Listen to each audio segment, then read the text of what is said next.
Les remords conduisent-ils vers la rédemption? Certains tueurs en série vous diront que non. Ils ont regretté leurs actes, cela ne les a pas empêchés de recommencer. D'autres vous diront que oui, il faut pardonner et les réintégrer dans la société. Mais les remords, sont-ils toujours véritables? Ne sont-ils pas parfois surjoués?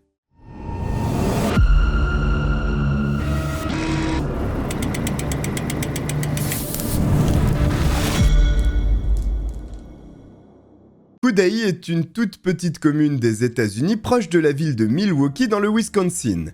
Là-bas, habituellement, nous sommes loin des affaires du style Dahmer. C'est même tout à fait l'opposé puisque le coin est connu pour être très calme. C'est à cet endroit que vivent Caroline et Frédéric Toussignan, un couple qui s'entend bien. En revanche, la relation entre Frédéric et la fille de Caroline, née d'un précédent mariage, est un peu plus conflictuelle par moments. Carrie-Anne Jopek voit le jour le 17 août 1968 à Milwaukee. Elle a une enfance normale, simplement lorsqu'arrive l'adolescence, son caractère ressort de plus en plus. Il est difficile de lui refuser quoi que ce soit sans entrer dans une bataille d'arguments. Tout se passe bien à la maison. Seulement, Carrie n'hésite pas à remettre en cause l'autorité de son beau-père quand il tente de prendre des décisions allant à l'encontre de sa volonté. Le lundi 15 mars 1982, l'adolescente de 13 ans passe la fin de journée avec sa meilleure amie Margie. Elles vont au centre commercial s'acheter des tenues avant de revenir chez sa copine pour profiter de la soirée, dormir ensemble et partir le lendemain toutes les deux au collège. Le matin suivant, elles se préparent puis prennent la route du collège de Cudahy où elles sont inscrites pour parcourir les 250 mètres de leur destination, mais ont des classes différentes, alors elles se séparent au moment du début des cours. Les heures de la matinée s'écoulent, puis, à la pause déjeuner, Margie rejoint Carrie qui ne semble pas dans son assiette. En classe, elle a eu une altercation avec un garçon qui lui a versé de la peinture sur ses vêtements de façon volontaire. Et l'adolescente qui n'a pas apprécié s'est faite justice dans l'instant en le frappant. Son geste n'est pas sans conséquence, puisqu'elle a été envoyée à la direction de l'établissement qui a pris la décision de la sanctionner pour son attitude en la renvoyant temporairement. La crainte de Carrie est liée à la réaction que son beau-père Frédéric pourrait avoir quand elle annoncera son exclusion du collège. Elle a peur qu'il se mette en colère engendrant une nouvelle dispute entre elle et lui. Bien sûr, l'établissement scolaire, dans la foulée du renvoi de Carrie, contacte Caroline, sa mère, pour l'informer que sa fille ne participera pas au cours de l'après-midi pour cette raison.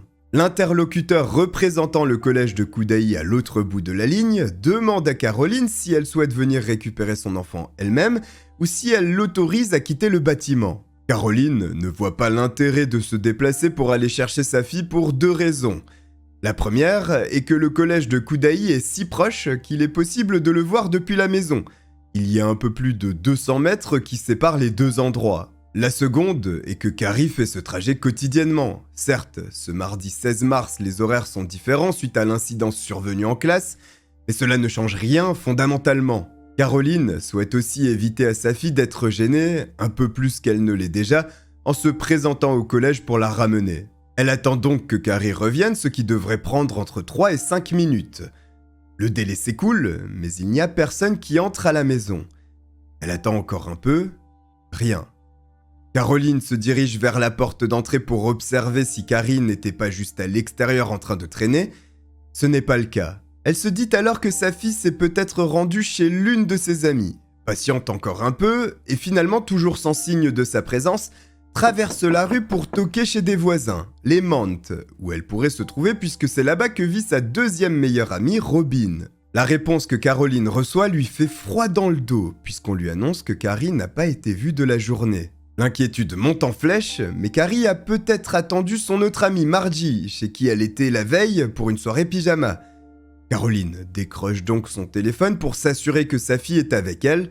La réponse est toujours négative. Margie n'a pas vu son amie depuis l'heure du déjeuner. Anxieuse, Caroline fait donc le tour du quartier, toquant aux portes afin d'obtenir des réponses.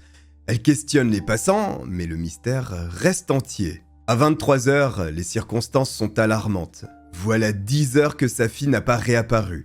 Tous les endroits où elle pourrait se trouver n'ont rien donné.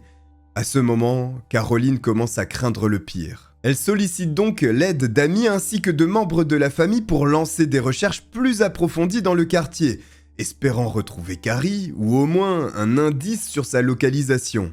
Tout le monde crie son nom, fouille la moindre ruelle, interroge le voisinage, mais il n'y a rien, comme si cette adolescente s'était évaporée sur place. Le lendemain, après une nuit interminable, Caroline saisit les autorités en indiquant à la police de Milwaukee que sa fille a disparu, en insistant sur les circonstances particulièrement étranges, inquiétantes et mystérieuses. Après l'avoir entendu, les agents ne perdent pas de temps et se lancent à la recherche de Carrie. Leur première idée est d'aller vérifier du côté du père biologique. Dans ce genre de famille recomposée, des tensions peuvent survenir et conduire à une fugue pour se réfugier ailleurs. Ce qui est plus ou moins le contexte de Carrie, dont l'affinité avec son beau-père Frédéric est relative. Avec son exclusion et la crainte de devoir lui faire face, elle aurait pu paniquer, préférant se rendre ailleurs que chez elle. Son père biologique vit toujours à Milwaukee, c'est une bonne piste, et il est interrogé à propos de sa fille. Malheureusement, il était à son travail durant toute la journée. Il n'a pas eu la moindre nouvelle de Carrie. Pour le moment, la police ne sait pas sur quel pied danser. Faut-il privilégier la fugue ou l'enlèvement? Les deux cas restent largement envisageables. La fugue, à cause du contexte familial, de l'exclusion de Carrie et de sa relation avec son beau-père. L'enlèvement restant plausible également, parce que personne n'a rien vu ou entendu sur un trajet de 200 mètres et que l'adolescente n'a visiblement contacté personne. Pour mener cette investigation correctement, il faut remonter au lieu où Carrie fut observée pour la dernière fois qui est le collège de Koudaï. De là, les enquêteurs remontent le trajet qu'aurait dû effectuer Carrie en toquant à chaque maison pour des questions. Le résultat est toujours le même, personne n'a rien vu, ni rien entendu. Pendant ce temps, Caroline ainsi que des membres de la famille font de leur mieux pour obtenir le moindre indice. Ils placardent des affiches de disparition un peu partout dans le quartier, et la mère réussit même à faire mettre en première page du journal local l'avis de disparition de sa fille. C'est peut-être grâce à cette médiatisation que la police doit son nouveau tuyau dans cette affaire. Quelqu'un rapporte aux autorités que Frédéric Toussignan pourrait savoir où se trouve Carrie. Ce dernier vient tout juste de poser une dalle en béton fraîchement coulée dans le jardin de la maison qu'il explique pour la création d'un patio. Évidemment, cela éveille les soupçons parce que malgré l'entente qui n'était pas toujours cordiale entre le beau-père et Carrie, pourquoi aurait-elle eu une crainte particulière ce jour-là? Un élément dans cette relation échapperait-il à la police? Pourquoi coule-t-il une dalle en béton maintenant? Voici une attitude suspecte. Les enquêteurs envisagent la possibilité du meurtre de Carrie par Frédéric et la dissimulation du cadavre qui se joue sous leur nez. Il faut en avoir le cœur net rapidement. La police utilise du matériel basé sur la technologie du radar pour détecter ce qui se cache sous la dalle de béton. L'appareil scanne l'endroit. S'il y a un corps, il le signalera. Mais il n'y en a pas, et les soupçons à l'égard du beau-père s'envolent. L'enquête retombe dans une impasse. Il n'y a aucun élément matériel, et manifestement ce qui mettra sur la bonne piste les enquêteurs sera nécessairement un témoignage. Il faut donc continuer d'interroger les gens encore et encore. Il n'y a que quelques heures qui se sont écoulées. L'espoir est largement permis de retrouver Carrie. Alors, la famille de l'adolescente ainsi que ses proches sont questionnés à nouveau, mais sur ce qu'ils savent de Carrie ainsi que ses relations. Peut-être a-t-elle un petit ami caché, chez qui elle aurait pu se rendre, ou une relation de la sorte. C'est alors qu'il est rapporté aux policiers que la jeune fille n'a pas de petit copain, et qu'un garçon semble s'intéresser à elle, John Mont, le grand frère de son ami Robin qui vit juste en face. Celui-ci est âgé de 17 ans, a stoppé son parcours scolaire prématurément et ne possède pas une réputation très reluisante. Pour gagner son argent, il fait dans le larcin, des petits cambriolages, du trafic de stupéfiants, mais il est aussi connu pour distribuer de l'alcool à des mineurs. C'est le premier point d'intérêt. Le second est que Carrie, en rentrant du collège à pied, est nécessairement passée devant la maison où il habite avec ses parents. Elle aurait donc pu être interceptée à ce moment. L'adolescente, très récemment, s'était plainte auprès de sa mère des avances insistantes que John Mont lui avait faites.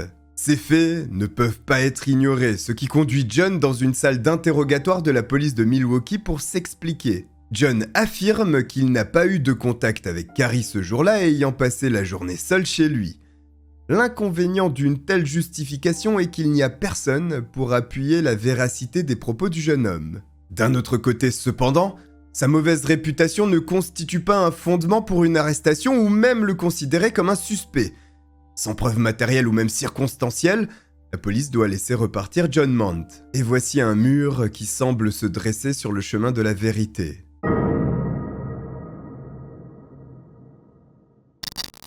Le plus difficile pour la famille de Carrie est que dans cette affaire, il n'y a pas réellement de piste. Aucun bout d'indice qui permettrait de réellement mettre en marche l'enquête. Si une personne du quartier devait être impliquée, il y aurait trop de possibilités. Si ce n'est pas le cas, il n'est pas possible de deviner où Carrie se serait rendue volontairement. L'alerte Amber, quant à elle, ce dispositif permettant de tenir alerte le public et le solliciter en cas de suspicion d'enlèvement, n'existe pas encore aux États-Unis. C'est ainsi que l'énigme de la disparition reste entière, que les mois s'écoulent sans le moindre avancement et que le dossier se rapproche de plus en plus de la pile des affaires non élucidées. En 1983, Konrad Niziewicz, un entrepreneur dans le bâtiment, s'installe dans le quartier et devient ami avec certains voisins. L'un d'entre eux lui demande s'il serait capable de réaliser des travaux chez lui, notamment ôter un porche devenu gênant sur son terrain. La parcelle appartient à la famille Mant, là où vivent la meilleure amie de Carrie, mais aussi celui qui l'intimide, son frère John. Le vendredi 2 septembre 1983, Konrad commence son ouvrage. Une fois qu'il a retiré le porche, l'homme travaille la terre sous celui-ci afin de niveler le sol. Seulement, après plusieurs coups de pelle, il heurte ce qui apparaît être une bosse. Cet obstacle le dérange pour ses travaux, alors, grâce à son outil, il soulève ce qui l'empêche de creuser. Quand il parvient à faire sortir partiellement ce qui est enfoui, une odeur immonde se soulève de la terre. Elle provient de restes humains. Immédiatement, la police est contactée. Dans le quartier, c'est la stupéfaction. Il est impossible de connaître l'identité de la personne enterrée dans ce jardin, et avec les événements passés, tout le voisinage en est convaincu. Les restes de Carrie viennent de refaire surface. Comment est-ce que cela pourrait en être autrement? La maison des Mant se trouve sur le chemin du collège avant celle de Carrie. John Mant a été suspecté par la police, mais sans preuve relâché puis le corps découvert dans son jardin. Non seulement tout le quartier est certain que le corps est celui de Carrie, mais en plus, il est persuadé que le coupable vit dans cette maison et qu'il s'agit de John Mant. D'autant plus que son attitude ce soir-là est étrange. Il apparaît énervé et se met à vomir devant la foule et tout le monde le remarque. Les agents de police déterrent la dépouille enfouie sous 15 cm de terre et placée en position fœtale avant de la transporter chez le médecin légiste qui doit pratiquer les examens nécessaires dans ce genre de cas. Le lendemain, le samedi 4 septembre, la famille de Carrie est conviée pour la terrible épreuve de l'identification. Évidemment, après 17 mois sous terre, il est impossible de reconnaître Carrie physiquement.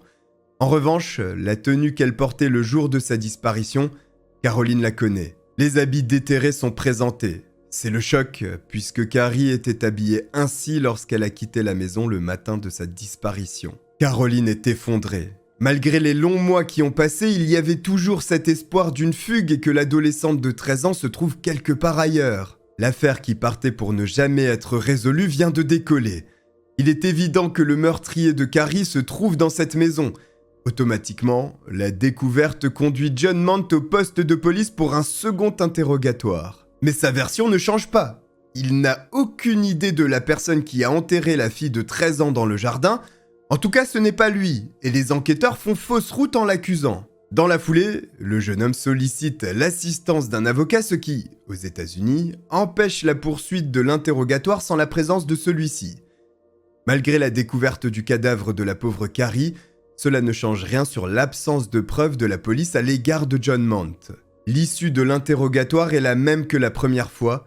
Sans fondement pour inculper le jeune homme, les enquêteurs sont contraints de le libérer. Les résultats de l'autopsie, quant à eux, tombent quelques jours après l'extraction du corps. La cause de la mort est liée à une hémorragie crânienne ainsi qu'à la fracture de la vertèbre C1. Des coups ont été portés au niveau de sa nuque et son crâne, provoquant un saignement mortel. C'est tout ce que peut faire ressortir l'examen du cadavre, celui-ci ayant passé trop de temps sous terre pour en déduire s'il y a eu d'autres agressions, notamment de nature sexuelle. Finalement, avec un peu de recul, les enquêteurs ne disposent pas d'éléments concrets pour avancer. Certes, il y a le cadavre retrouvé sur la propriété d'Aimante ainsi que les résultats de l'autopsie qui confirment un meurtre, et cela s'arrête là. Pourtant, cela ne les empêche pas de continuer à croire en l'implication de John Mant dans le meurtre de l'adolescente. Carrie vivait juste en face et se rendait régulièrement dans cette maison pour voir sa meilleure amie.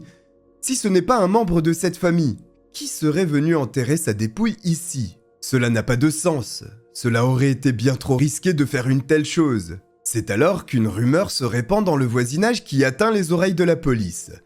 Le jour de la disparition de Carrie, John aurait organisé une fête chez lui durant l'après-midi tandis que sa mère se trouvait au travail. S'il y a eu un tel événement, c'est important pour la police parce que cela signifie qu'il y a beaucoup de témoins à interroger qui pourraient apporter la lumière sur l'attitude de John et peut-être même confirmer que Carrie se trouvait bel et bien sur place. Comme rien n'est simple dans cette affaire, des personnes affirment qu'il y avait une fête, quand d'autres réfutent ces faits et notamment John Mant. Les enquêteurs sont incapables de trouver le moindre témoin qui aurait participé à cette fête et finalement, tout ceci ne reste qu'à l'état de rumeur. Ce n'est pas grave, ils vont rapidement passer à autre chose. Quelques jours seulement après la découverte de la dépouille, un voisin vient rapporter des faits étranges qui se sont déroulés récemment. Un jeune homme se serait présenté un soir sur la tombe où le corps de Carrie reposait dans le jardin des Mant. Il se serait mis à genoux avant de pleurer, crier et lever les bras en l'air, une attitude réellement étrange pour une personne non impliquée. Le voisin simplifie la tâche aux policiers en révélant l'identité du jeune homme venu se recueillir. Il s'agit de José Ferreira, surnommé Junior dans le coin, un garçon âgé de 16 ans. La piste est intéressante, elle mérite un approfondissement, dans la mesure où ce jeune homme vit à 2 maisons seulement de celle de John Mant, mais également plus haut que celle de Carrie. L'adolescente est donc nécessairement passée devant le domicile de José Ferreira le jour de sa disparition, ce qui est un critère fondamental. Le lundi 26 septembre 1983, José Ferreira est embarqué pour un interrogatoire concernant ses agissements curieux observés par un voisin le soir dernier. D'entrée, le jeune homme nie toute implication avec la mort de Carrie, justifiant son comportement par le choc de la nouvelle puisqu'il connaissait bien la jeune fille. Il est bouleversé qu'une telle chose se soit produite dans son quartier. Les enquêteurs en profitent pour tenter de récolter des informations supplémentaires et le questionnent à propos de la fête qui aurait eu lieu chez John Mant. José Ferreira explique ne pas être au fait que son voisin avait organisé cet événement. Les interrogatoires des enquêteurs se répètent et se ressemblent. Il y a des suspicions mais jamais suffisantes pour un approfondissement et encore moins une arrestation. À nouveau, sans preuve à leur disposition, ils sont contraints de laisser partir José Ferreira. C'est embêtant, parce qu'à présent il n'y a plus rien que la police puisse se mettre sous la dent, alors même que les enquêteurs sont persuadés que la solution se trouve juste là, à leur portée. José Ferreira apporte son soutien à la famille de Carrie dont il devient proche.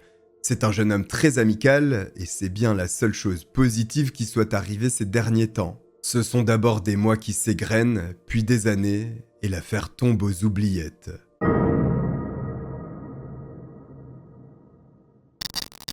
En 2015, cela fait 33 ans que le meurtre de Carrie-Anne Jopek reste un mystère.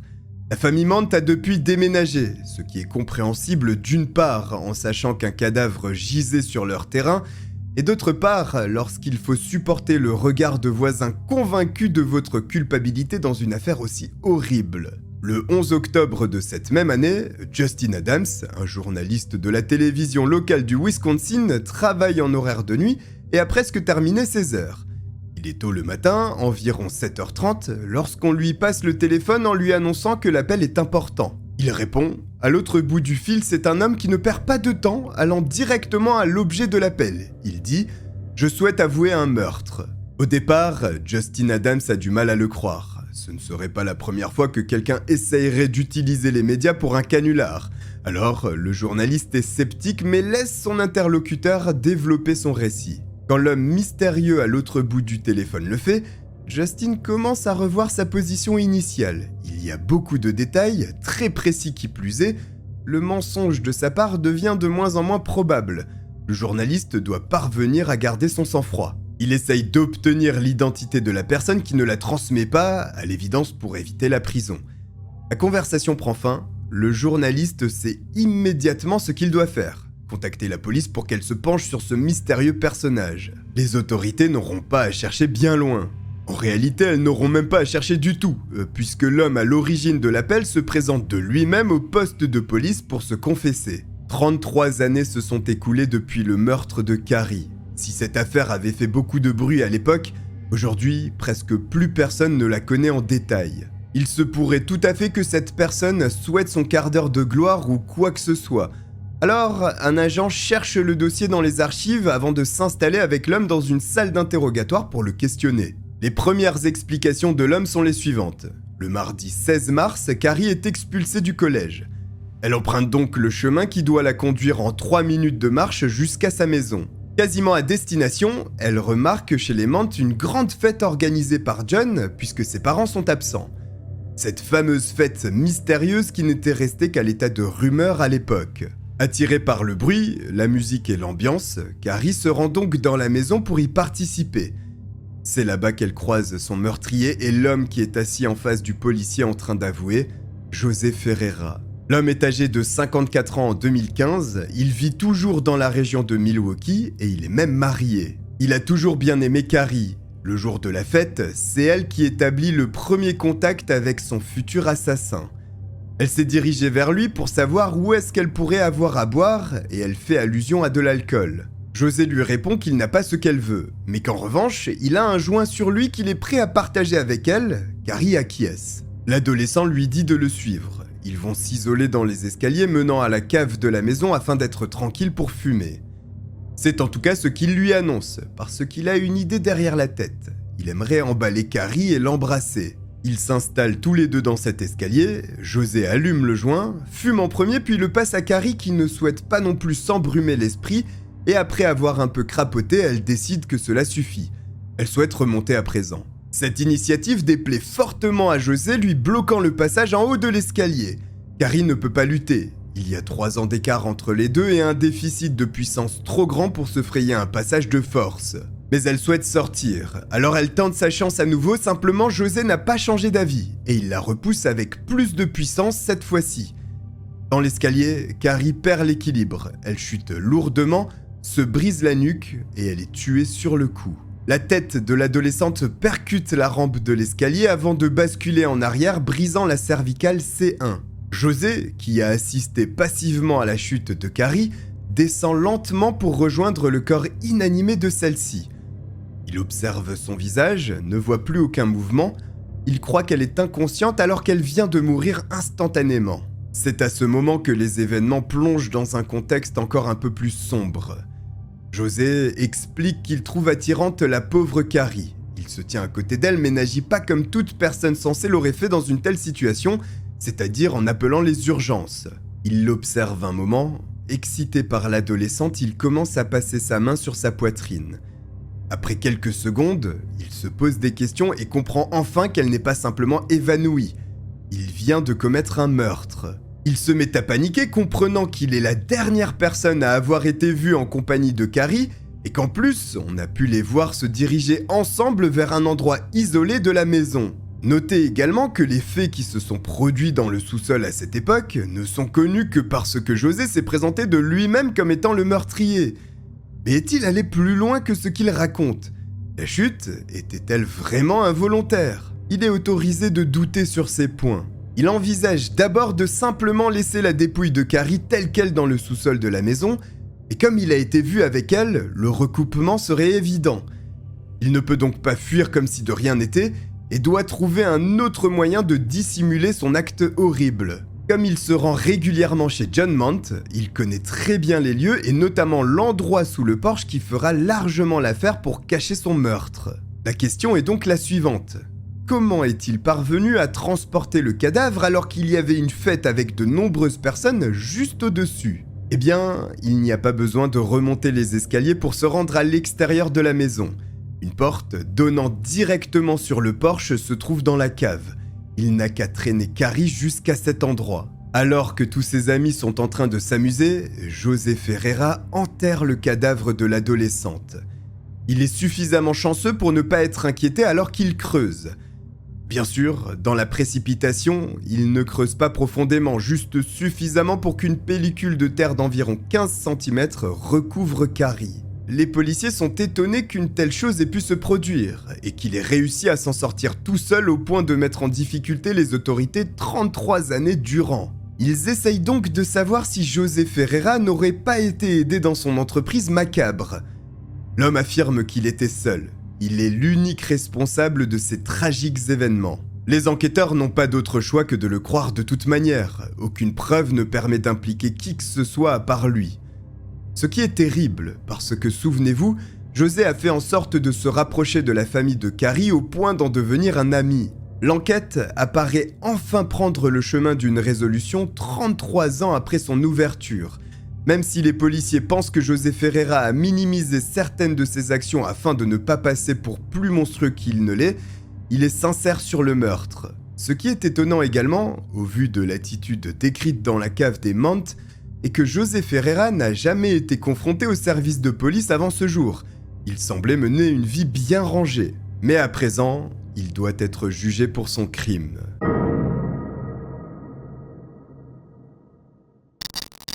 Tandis qu'il s'est rendu de lui-même à la police pour avouer ce qu'il avait commis, il est légitime de penser que José Ferreira assumerait jusqu'au bout en plaidant coupable. Ce n'est pas le cas. Il est inculpé pour meurtre au second degré, mais sur conseil de son avocat, il plaide non coupable devant la cour, arguant que la mort de Carrie fut accidentelle. Si son avocat lui prodigue un tel conseil, c'est parce qu'après 33 ans et toute l'enquête menée, en réalité il n'y a que des preuves circonstancielles, rien de matériel, et uniquement les aveux de l'homme forment le fondement de son inculpation. Face à un jury populaire, il est très peu probable que cela ne tienne, et il se pourrait même qu'aucune condamnation ne finisse par être prononcée. Alors, le procureur chargé de l'affaire propose un accord. Si José Ferreira plaide coupable d'agression sexuelle et de séquestration, il n'écopera que de 7 ans d'emprisonnement, contre les 20 qu'il encourt en allant au procès et s'il devait être reconnu coupable de meurtre au second degré. L'accord est accepté par la défense, José Ferreira plaide coupable et en mars 2017, il est officiellement condamné à purger une peine de 7 ans d'emprisonnement. La famille de Carrie, les policiers et même le juge qui a officié lors de la procédure sont persuadés que José Ferreira n'était pas le seul impliqué dans ce meurtre, ou du moins s'agissant de la dissimulation du cadavre. La chute dans les escaliers aussi laisse planer quelques doutes, surtout après l'autopsie. Le médecin légiste ayant privilégié la théorie du coup porté à la nuque plutôt qu'une simple dégringolade dans les escaliers. Le meurtre aurait-il finalement été prémédité avec plusieurs complices ? Malheureusement, il semble que ces secrets resteront enfouis à jamais dans l'esprit du meurtrier qui est désormais libre, puisqu'en juin 2022, José Ferreira est sorti de prison.